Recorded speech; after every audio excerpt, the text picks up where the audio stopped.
Olá, queridos, a paz do Senhor, você está no ADEC TV e hoje no quadro Lições Bíblicas.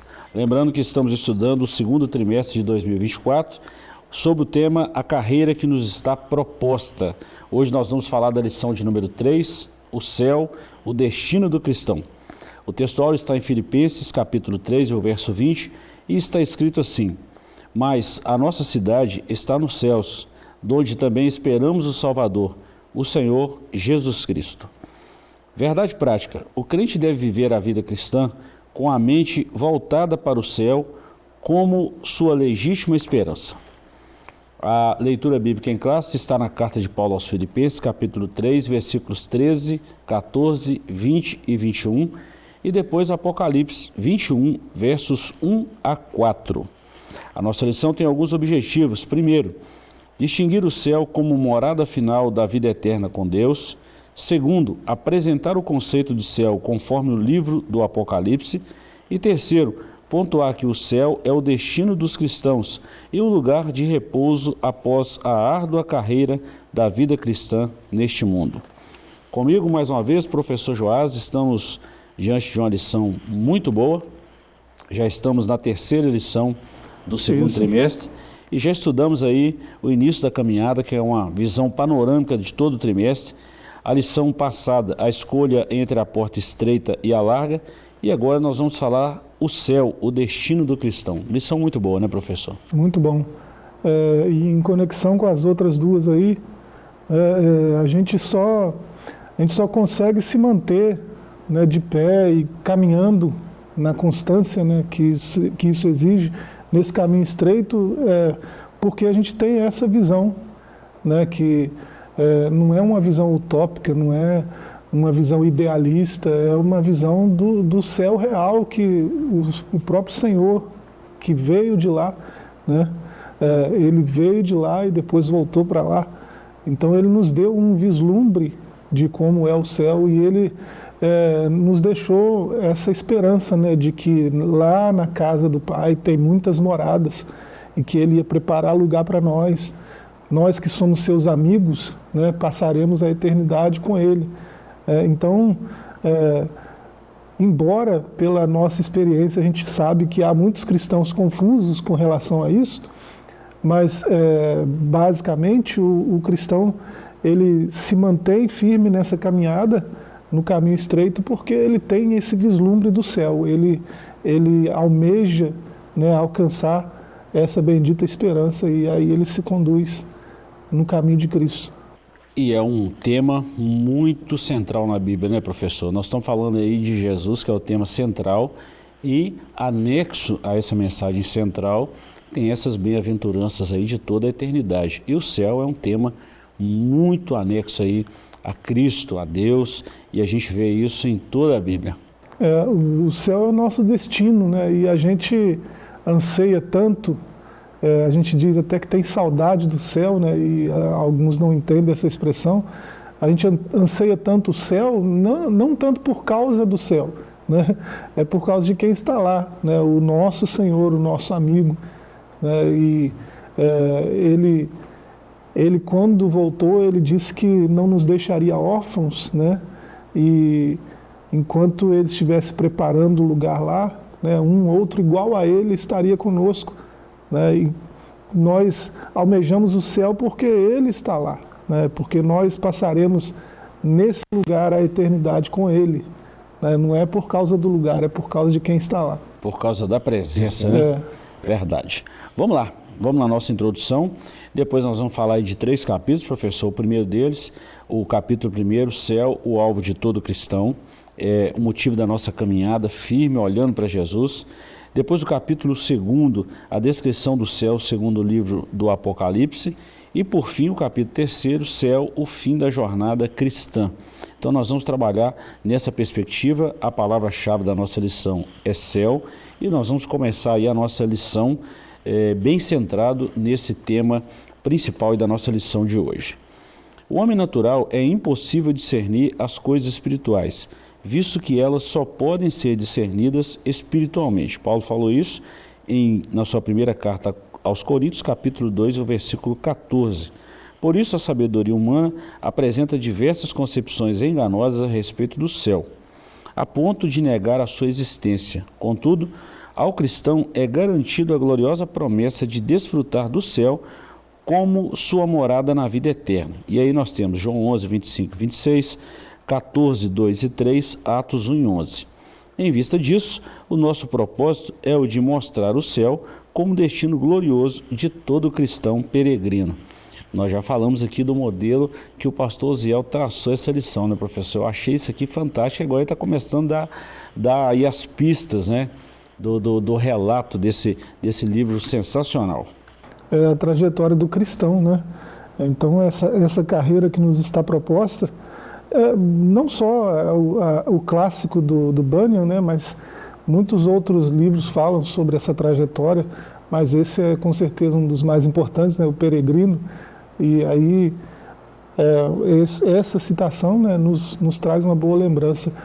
Então, lembrando aí que aquele encontro com Jesus, né, que dá esse start, né, da vida com Cristo, da vida transformada, né, da vida regenerada, ele nos conduz por um caminho um tanto mais difícil do que o que a gente estava, né, porque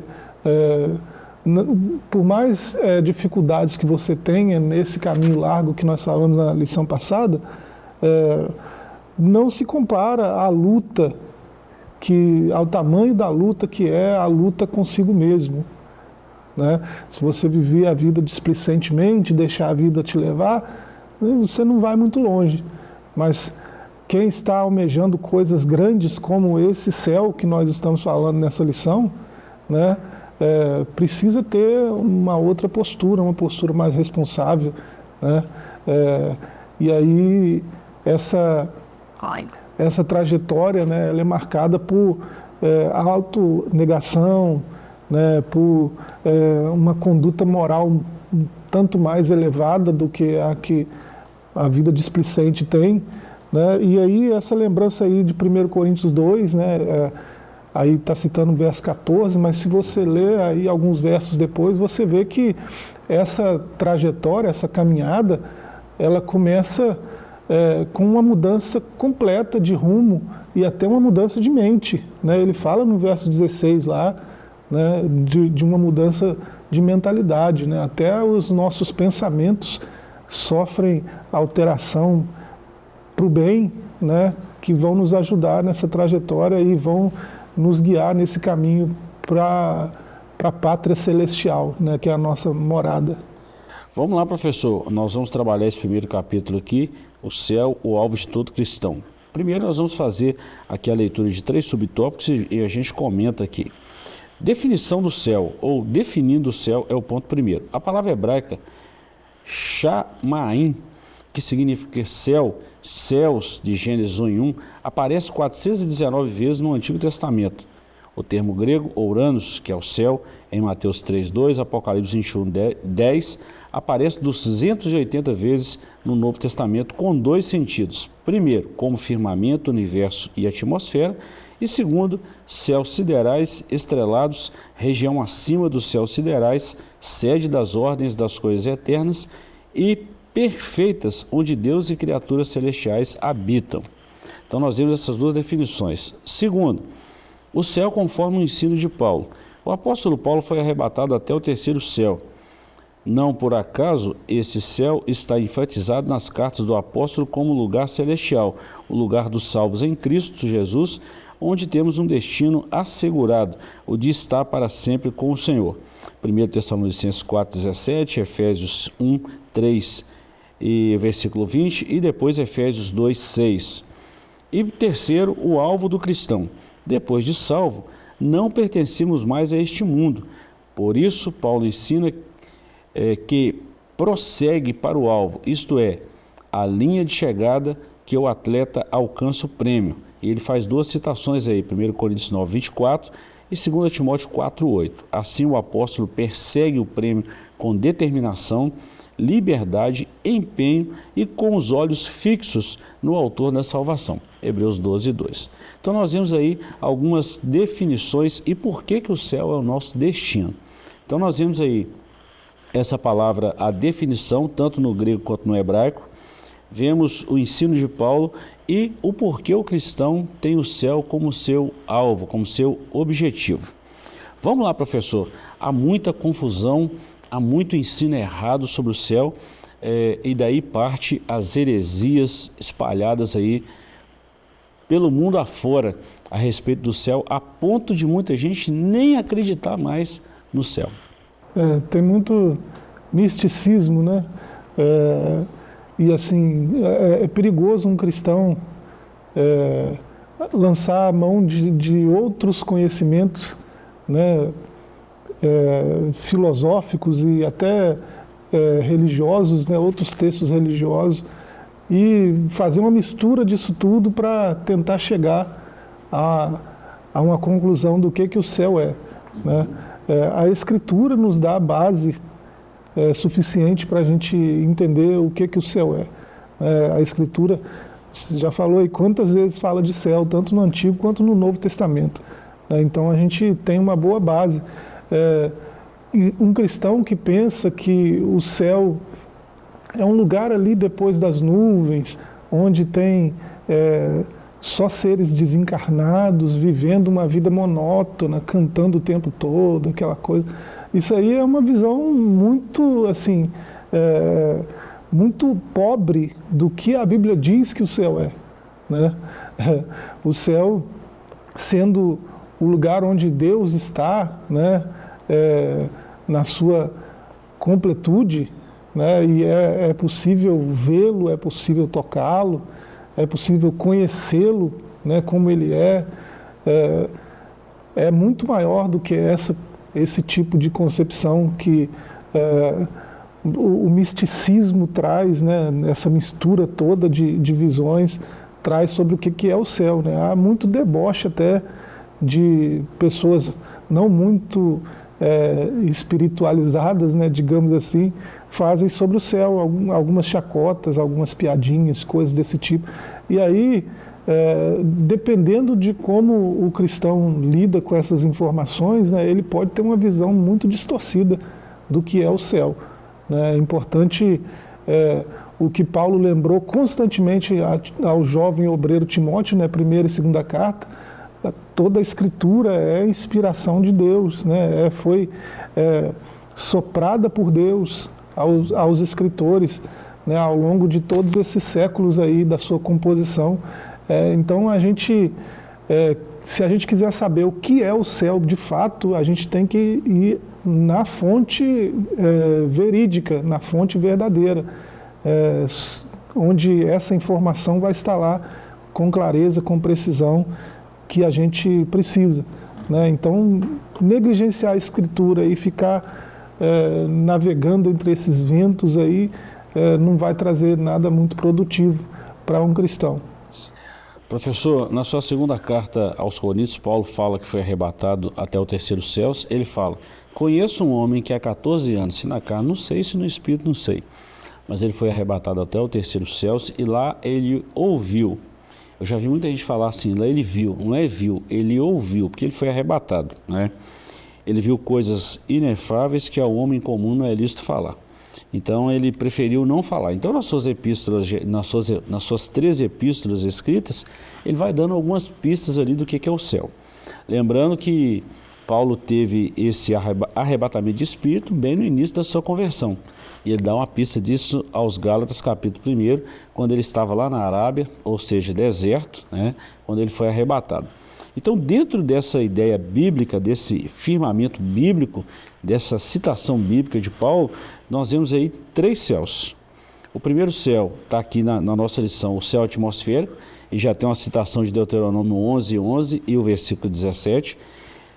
Tem também o universo ou firmamento dos céus, Gênesis 1:14, Gênesis 15:5, Hebreus 1:10, e Paulo fala isso aos Efésios 6 também, que é a habitação dos demônios, ali nos segundos céus, o céu atmosférico, né, o céu firmamento mesmo, atmosférico é o primeiro que nós conhecemos, E também fala do terceiro céu, que é a morada de Deus. Pode haver outros céus? Eu não duvido, mas biblicamente o que nós conhecemos é essa citação desses 3 céus. E Paulo é um mestre na Escritura, né? E ele sabia que naquela altura, né, tinha até muitos rabinos, muitos mestres, doutores, que mais místicos que eram, né, falavam até de 7 céus, né, e coisas desse tipo. Então ele foi muito bíblico, né, delimitando aí 3, né, conhecidos. Essas passagens citadas aí mostram isso. E assim, esse terceiro céu vai saber a grandeza, né? É onde Deus está, né? E a gente olha para essa atmosfera que está um pouco depois da gente aqui, né? Parece que é infinito, né? A impressão que se tem é que é infinito, que está expandindo mais ainda. Então, esse céu onde Deus está, que Paulo chama de terceiro céu, é algo grandioso, né? E a Escritura delimita pelo menos esses 3 aí, pelo menos, né? A gente vê lá em Apocalipse esse tipo de linguagem também, né? Quando fala que tinha algumas almas ali que estavam abaixo do trono de Deus, né? E fala que era no terceiro céu. Então esse tipo de linguagem é mais bíblica. Falar de 3 céus é mais bíblico. E assim, pelo menos 2 desses são visíveis, né? O que está depois aí a gente está aguardando com muita esperança, com muita confiança. Tratando também, professor, desse alvo do cristão, só alimentar mais um pouquinho a fé, fortalecer mais isso aí. Quem já voou sabe dizer muito bem a dimensão do céu, a atmosfera que a gente conhece, que a gente bate o olho assim, você está num voo durante o dia ou que seja à noite, você consegue ver. Quem estuda aí os astros e olha aí a dimensão, o universo, falando só da nossa galáxia, por exemplo, da Via Láctea, vê a dimensão disso aí. Mas quando a gente vê a cidade dos homens, por exemplo, a construção, quem pega uma cidade igual Dubai, que é uma metrópole, que é um monstro de edificação, com todo o conforto, com tudo, e no meio do deserto, um lugar daquele ali. E quando você imagina, numa construção humana que tem tudo isso aí, e quando o nosso pensamento é levado para a Escritura, e a gente começa a imaginar o que é o céu, não dá para a gente ter uma visão assim humana, mas não dá para a gente imaginar o que é o céu, do céu, a glória, a morada de Deus. Então isso aí serve para a gente fortalecer a nossa fé nas Escrituras e ter o nosso objetivo do céu mesmo. E assim, muita até ingenuidade de alguém pensar que o céu vai ser um lugar monótono, né? Se aqui nesse mundinho, né, que é uma coisa cada dia mais minúscula, né, com tanta tecnologia, com tanta informação à disposição nossa, o mundo ficou pequeno, né, bem pequenininho. Você imagina a imensidão desse céu aí, se vai ter espaço para monotonia, né? E sem falar que nós vamos estar na companhia do Eterno, né? E de seres mais elevados que nós, até criados anteriormente. Então, não dá para imaginar uma vida monótona num ambiente desse, né? De muita novidade, de muito conhecimento. Mas é uma eternidade. Uma eternidade não é o suficiente para conhecer Deus, quem Ele é, o que Ele é, como Ele é.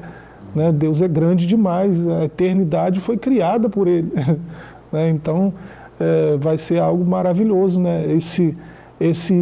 Essa chegada que a gente aguarda com tanta expectativa, essa chegada nossa lá, né? Em contraste isso aí, professor, a verdade que a gente tem que falar, a gente sempre quando nós vamos estudar isso na lição de número 11, assim como o céu é real, o inferno também é real. Não é a nossa lição de hoje, mas a gente está fazendo nós estamos contrabalanceando o assunto aí, exatamente porque tem gente que fala assim, o pastor está viajando na maionese aí com esse assunto de céu, e vem falando tanta coisa, até onde a gente pode crer nisso aí? Já citamos aqui muita referência bíblica. 699 vezes aqui, tanto no Antigo Testamento quanto no Novo, a citação do céu. Não, e gente que teve lá, não dá para duvidar da palavra de Paulo em 2 Coríntios, né? No capítulo 12 que a gente citou aí, né? Verso 4, ele fala que foi lá, ele não sabe como, mas foi. Não sabe se ele estava em espírito, se ele foi transladado, se ele foi arrebatado, mas ele sabe que foi. E as coisas que ele viu, ele não conseguiu nem descrever, né? E as coisas que ele ouviu, ele foi até cerceado de transmitir boa parte, né?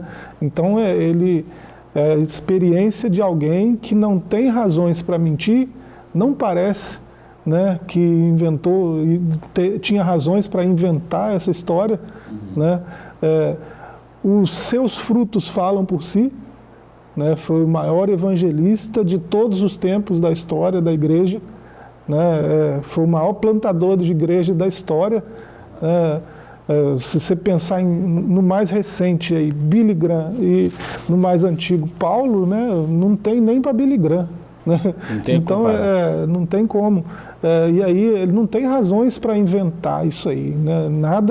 Nada que a gente olhe para a história de Paulo nos dá base para duvidar do que ele está falando aí nesse capítulo de 2 Coríntios. Então ele viu o céu, ele esteve lá e ele viu tanta coisa maravilhosa que é impossível até descrever, né? Inefável é o sentido aí. Verdade.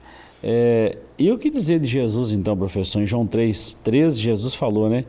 Ora, ninguém subiu ao céu, senão aquele que desceu do céu, o Filho do Homem que está no céu. Ou seja, pela sua onipresença, está falando com Nicodemos, mas como Deus está lá, ele está em qualquer lugar. Agora, e o que dizer de Jesus quando ele se refere ao céu, quando ele fala do céu, quando ele fala da morada, quando ele fala de legiões de anjos e tantas outras citações que o próprio Jesus falou. No Getsemane mesmo, quando Pedro falou assim, Senhor, quer que a gente resolva essa parada aqui com a espada? Pedro, não estou pedindo sua ajuda, eu poderia rogar ao Pai 12 legiões de anjos, ele vinha aqui só para resolver isso. Então, assim, o salmista falou que os carros de Deus são 20 milhares de milhares. É tanta citação que nós viraríamos aqui muito tempo falando do céu, da realidade, da complexidade que é o assunto, mas da simplicidade que é crer em Jesus e crer no céu.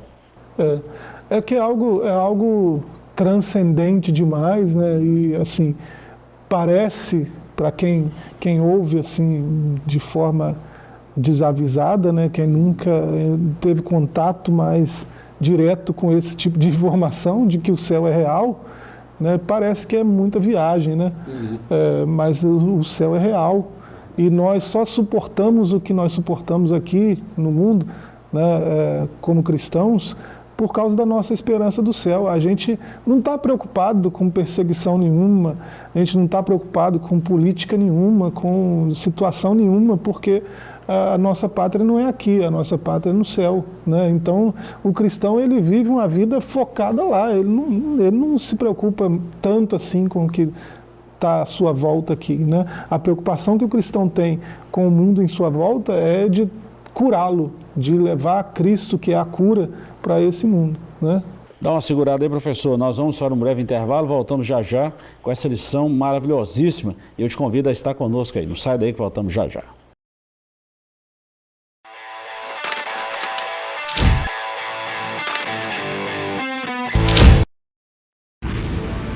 Seja bem-vindo ao novo site da Assembleia de Deus Caratinga. Agora ele está completo para você acompanhar bem de perto tudo sobre nossa igreja. Nele você encontra um pouco de nossa história, onde nós estamos, nossos horários de cultos e endereços de nossas filiais. E ainda você poderá fazer seu pedido de oração, sua contribuição, acompanhar nossas notícias, entrar em contato conosco e muito mais. Mais uma forma de você acompanhar tudo o que acontece na Assembleia de Deus Caratinga, de onde você estiver. Acesse agora assembleiadedeuscaratinga.org.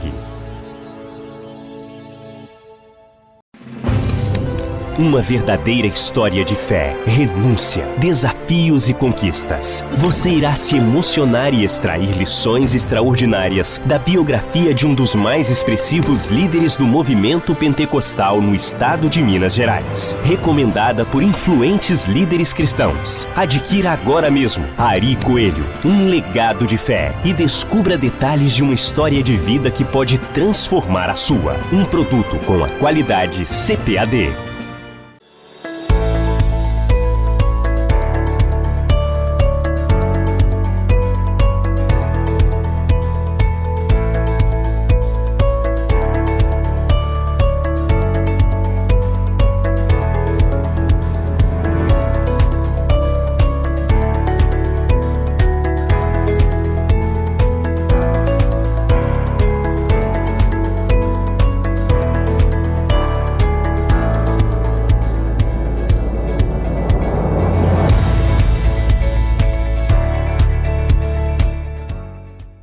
Do leste de Minas Gerais de maneira presencial, o Instituto Bíblico Ari Ferreira Coelho agora também é IBAFEC EAD.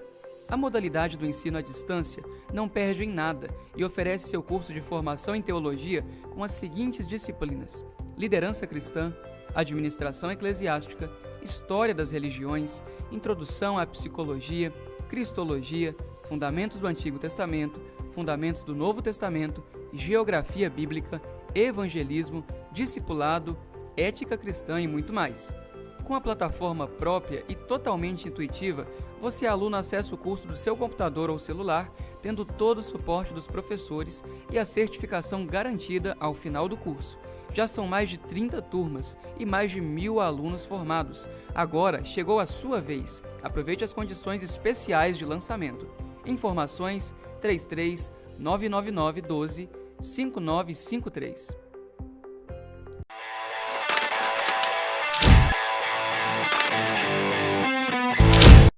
Estamos de volta com o seu ADEC TV. Hoje nós estamos na lição de número 3, o céu, o destino do cristão. Professor, nós encerramos o bloco anterior falando aí da expectativa do cristão, falamos muito do apóstolo Paulo, 699 vezes na Bíblia Sagrada, a gente vê isso 219 no Novo Testamento, 480 no Antigo, e olha que o Antigo Testamento faz mais citação do céu que o Novo, exatamente por causa da base que é. Bom, nós vamos falar agora da descrição do céu segundo o livro de Apocalipse. Muita gente tem um medo terrível do Apocalipse, professor, tem gente que nem lê o Apocalipse. Eu já vi muita gente falando assim, orientando novos convertidos a quem está chegando agora na igreja, como é que eu faço para ler a Bíblia? Começa lá em Mateus, você vai até Judas, chegou em Judas, você vai lá para o Gênesis e não dá ideia para o Apocalipse agora não, que você vai embolar a sua cabeça com isso aí. Mas o Apocalipse é a Bíblia, é a palavra de Deus. Por que temer ler o Apocalipse? É um livro, principalmente do 4º capítulo para frente, né? É um livro muito complexo e que traz referências demais, né, do restante da Bíblia. E assim, muita simbologia, né, muita linguagem simbólica, metafórica, né, e também muita coisa literal. E aí, para um leitor iniciante e mais desavisado, mais desatento, pode soar amedrontador, né, a leitura, por causa dos fatos narrados ali que vão acontecer nos últimos dias, né, que na verdade já estão acontecendo, né. Então, o medo de ler Apocalipse é parte daí, né, dessa ideia. Primeiro porque é complexo demais, por causa do número de citações, então é preciso conhecer a base lá para depois, né, entender o que essas citações estão dizendo. E assim, os fatos narrados ali dos últimos dias são assustadores mesmo, mas para um cristão que almeja o céu, isso jamais trará terror, né? Porque os fatos narrados ali que causam mais terror, que causam mais medo, mais assombro, são fatos que acontecerão na ausência da igreja, que a igreja não participa daqueles momentos mais aterrorizantes que estão narrados ali. Isso aí entende um bom leitor, né? Porque é preciso saber ler, né? E tem gente que está lendo e não está entendendo, né? Está achando que até que nós já estamos no milênio. Tem gente com essa ideia absurda hoje, né? Se nós já estivéssemos no milênio, pelo que você lê na Escritura, Satanás estaria preso. E Cristo está ali reinando. É só olhar em volta, dá para ver que não é o caso, né? Então é preciso saber ler, e Apocalipse não é fácil mesmo de leitura não, mas ao contrário de nos trazer medo, nos traz esperança, né? Um cristão verdadeiro lê Apocalipse alegre, jubilante, com o coração cheio de esperança do céu, né? Você tocou num assunto importantíssimo aí que traz esperança a leitura do Apocalipse. Traz esperança, traz um renovo espiritual e traz uma convicção do cristão em relação ao céu. Isso. Bom, Apocalipse fala, o próprio nome já fala que é revelação, né? Apocalipse fala de 7 selos, 7 trombetas, 7 taças da ira de Deus e 3 ais. É o resumo do Apocalipse. Estou falando da justiça de Deus revelada aos homens maus, aos ímpios. A missão do Apocalipse é revelar isso aí. Mas um bom leitor, e lendo, entendendo o Apocalipse, nós podemos separar isso aí, que vai ser um período, os 3 primeiros capítulos das cartas, a introdução do livro, o prólogo do livro, etc, etc. E depois disso aí a gente vê o derramamento da ira de Deus sobre a nação e uma purificação da nação de Israel. Isso. E a revelação de Cristo para a nação de Israel, porque eles ainda aguardam o Messias. Ponto. Mas o que eu quero focar nisso aqui no Apocalipse é a esperança do cristão em relação ao céu. 2 tópicos aqui: novo céu e nova terra, ou novos céus e nova terra, e a linda cidade como a nossa nova morada.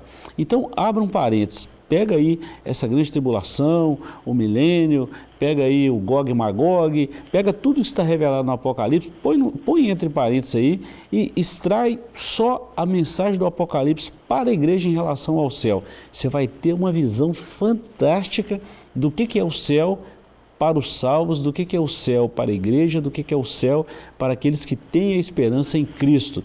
O que é a Nova Jerusalém? Uma cidade de ouro, de cristal, onde as ruas são de ouro de cristal, o muro de jaspe. Nessa cidade tem um rio, do outro lado do rio tem a árvore da vida, que vai produzir 12 frutos, saúde para as nações. Então a gente vê muita coisa linda nisso aí, professor. É uma visão magnífica. A Apocalipse é de encher os olhos, né, do cristão genuíno que anseia pelo céu, porque a gente tem uma visão muito clara, muito nítida do que nos espera, né? E o que nos espera não é essa ira toda, esse desespero todo, esse medo todo, né? O que nos espera é esse céu glorioso, né? É a esperança de pisar nessas ruas aí com tranquilidade, com confiança e conversando com ele, né?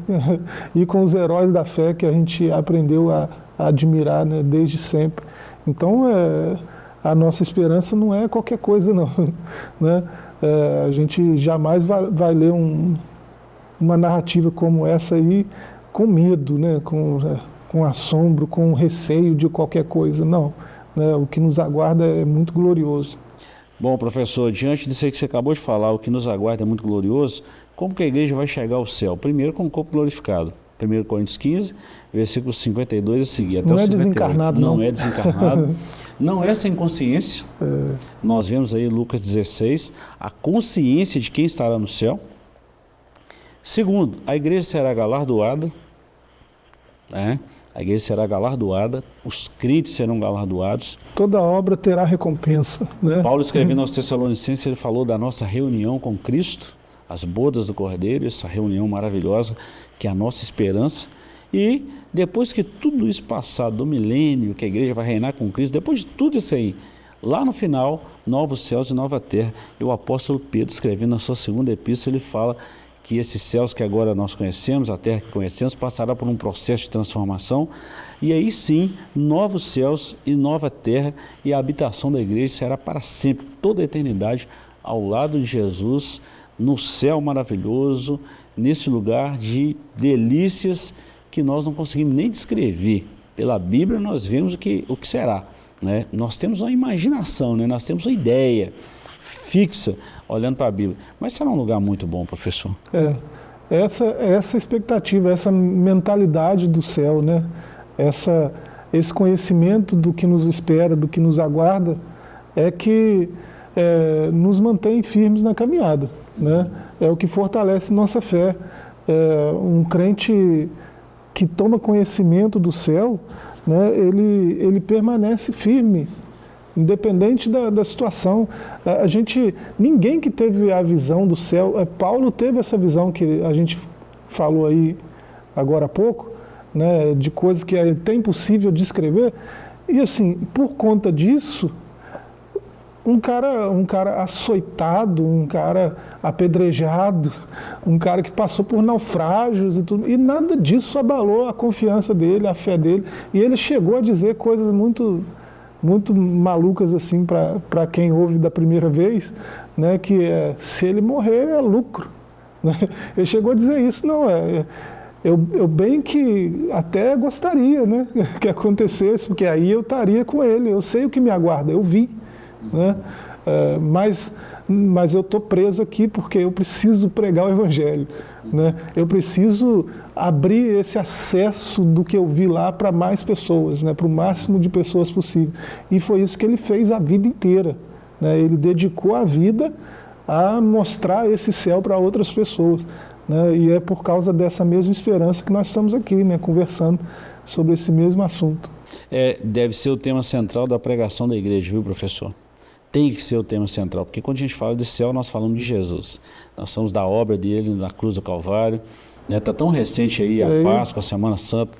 A gente precisa ser uma mensagem durante todo o ano, não pode ser só uma data específica. Aí o senhor levanta uma situação, um tema, né, que é assim, parece que a gente tem falado pouco sobre o céu, né, esse céu bíblico, e parece que a gente tem falado muito de um céu aqui, né?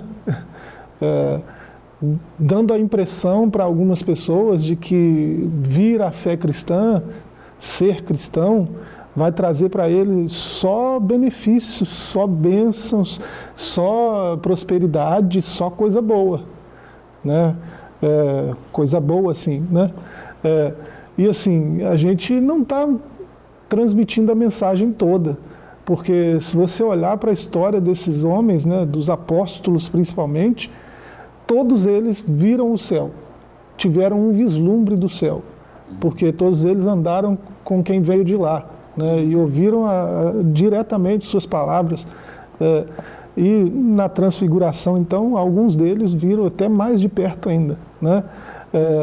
Então, todos esses que viram o céu, todo mundo que teve uma experiência de visão do céu nesse nível, né, uma visão mais profunda do que essa que a gente tem ao ler sobre isso, né, eles tiveram mortes terríveis, foram perseguidos, flagelados, torturados e assassinados, e todos eles morreram com um sorriso no rosto, e alguns até pregando o Evangelho enquanto estão partindo, né? Olha para o primeiro mártir, né?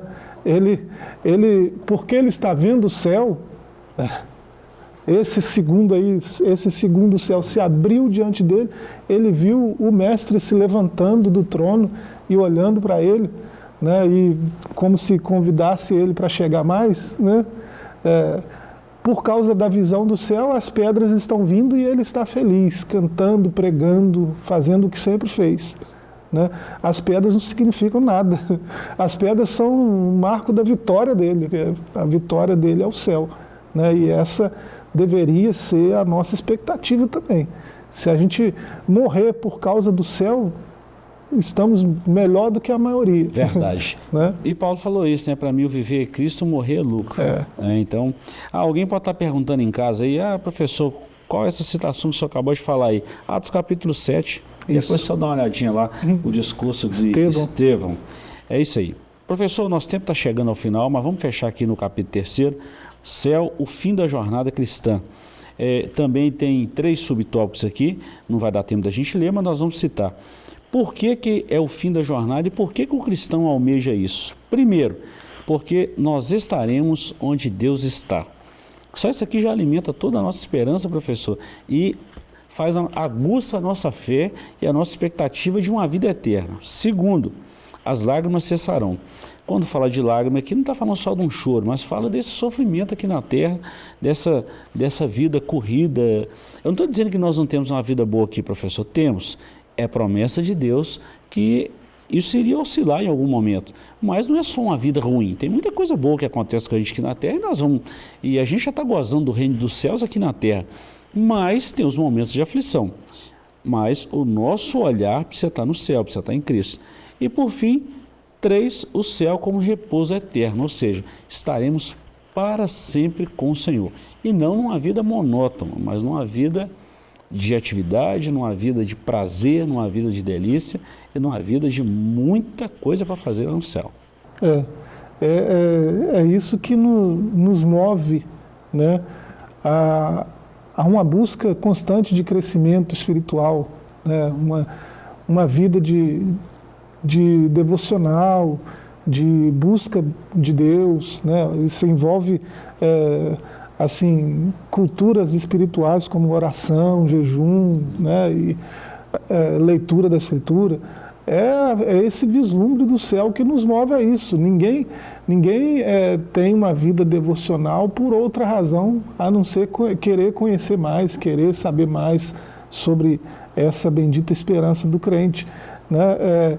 É isso também que nos move ao outro, né? É isso que move o cristão genuíno em direção aos que estão numa outra situação, aos que não conhecem o céu, que não conhecem a Cristo, né?